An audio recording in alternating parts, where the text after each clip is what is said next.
Hello everyone, and welcome to the second episode of Desolate Highland Places, and in this episode I visit two sites. The first is the Achvarasdal Broch, and the second are the Cnoc Freiceadain long cairns. Now I should say first of all that I'm recording this commentary a number of days after I actually visited these sites, because I didn't actually go out to either of them with the intention of recording footage for a new instalment in this series, and therefore I didn't speak on camera while I was out there.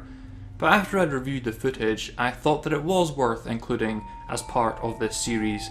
So for those reasons, this instalment may seem less epic than my first instalment, but I do intend to make it more informative. So first to the Achvarasdal Broch. A broch is an Iron Age fort. I'll put an image on screen of what they look like when they're fully constructed. Now, there are many brochs scattered around the Highlands of Scotland, some in a greater state of ruin than others, and the Achvarasdal Broch is in a very great state of ruin.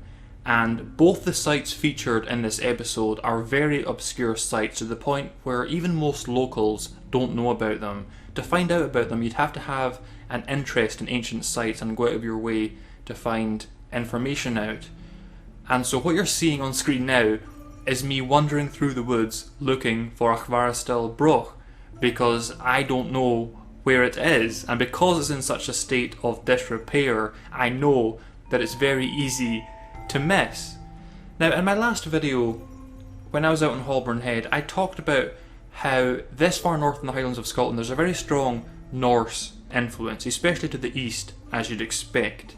I explained how my hometown of Thurso was originally a Norse settlement. It's over 1,000 years old, and even the very name Thurso means Thor's River. And if you look at the street names even today, you'll see that many streets are named after famous Vikings.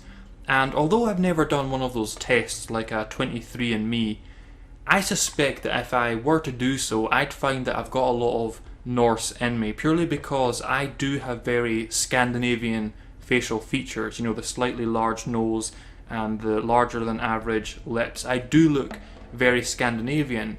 If you compare me to your typical Scottish lowlander, like for example Brother William, I'll put a link to his channel in the description box below. He actually has been uploading there recently. But if you look at Brother William, he looks very typical for a Scottish lowlander, and you can see how different we look. You've got me with my blonde hair and blue eyes, and you've got Brother William with his brown hair and his big brown puppy dog eyes. Brother William is far more classically handsome than I am, but you can tell just by looking at us that we obviously have a very different genetic background. We have a very different ethnic lineage, I would suspect. So it'd be very interesting for me to do that, but regardless, the Norse were a great influence in the Highlands of Scotland, as were of course the Picts. Now, the Picts are typically called the indigenous people of Scotland, but we're not really sure if we can call them that, because the fact of the matter is the Picts are shrouded in mystery. We don't know much about them at all. We don't know where they came from, we don't know the nature of their culture, we don't know so many things about the Picts, but what we do know is that they were a tribal people, and that around the 2nd or 3rd century those tribes united, possibly to try and counter the threat of Rome, but no one knows for sure.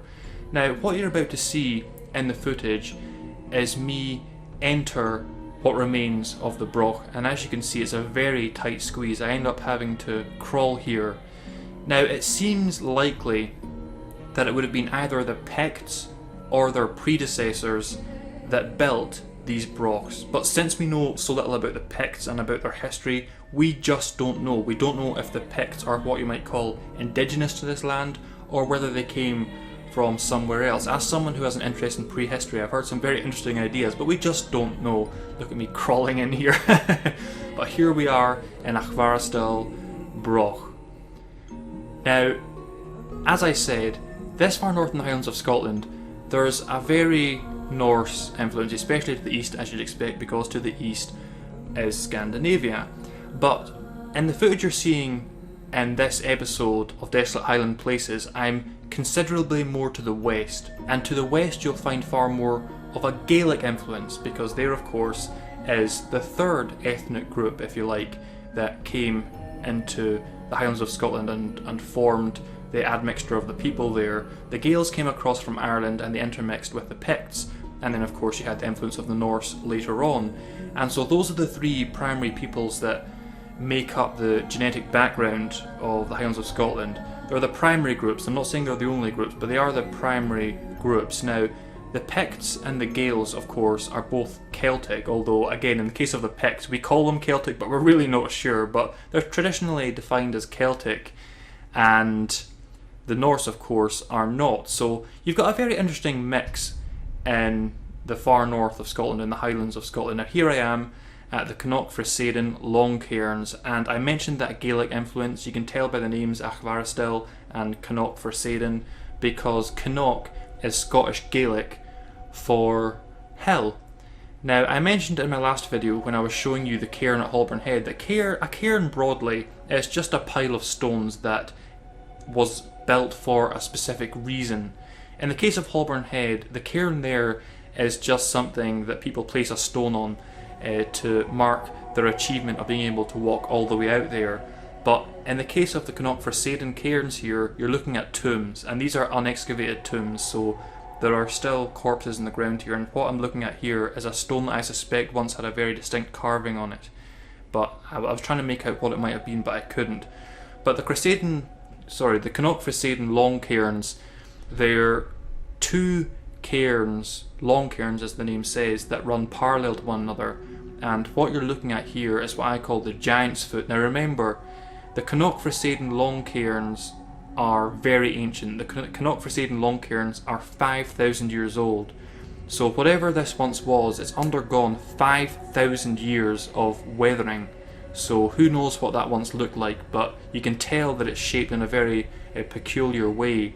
But because this site is unexcavated, it is rather a haunting place. It's rather a place of mystery, and what you're seeing here is me unearthing a small part of the cairn, of one of the cairns.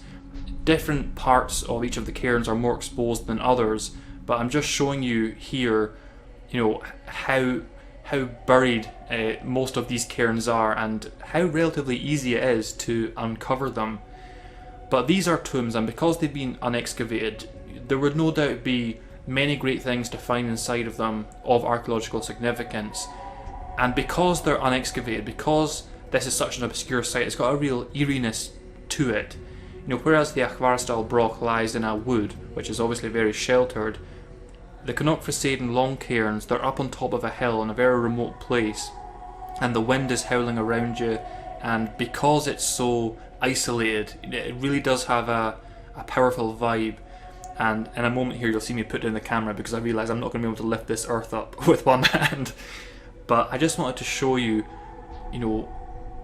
what it was like to uncover just one stone of one of the cairns, and you'll see me rub the stone with my hand in a moment. I do like to do that because I think to myself, 5,000 years ago someone placed this stone there. For 5,000 years it's been there, and I've just touched the same stone that someone 5,000 years ago carefully put in place to form this tomb here. And now I head on to show you the second cairn, some of the roof of which, as you can see, is very exposed. This is on the surface, and this is where I made a delightful discovery. And honestly, it was this discovery that made me decide to include this footage as part of this Desolate Highland Places series, because in this little piece of exposed roof of the cairn I found several seashells. Now I want to explain to you how bizarre that is. This site is very far from the sea, and I do know that obviously people 5,000 years ago didn't have many jewels and things like that, so they would often bury their dead with seashells. So seashells would be a very common thing to find, but remember, this site is 5,000 years old. I can't understand this discovery at all. It means that either these seashells have been there for 5,000 years, or for some reason someone decided to take those seashells all the way up there and put them in the roof of this tomb. It's an intriguing mystery either way, and here's my uncovering of one of the shells. I'll just let you listen to the raw footage so you can get a sense of the atmosphere up there. Thank you very much for watching, and God bless you all.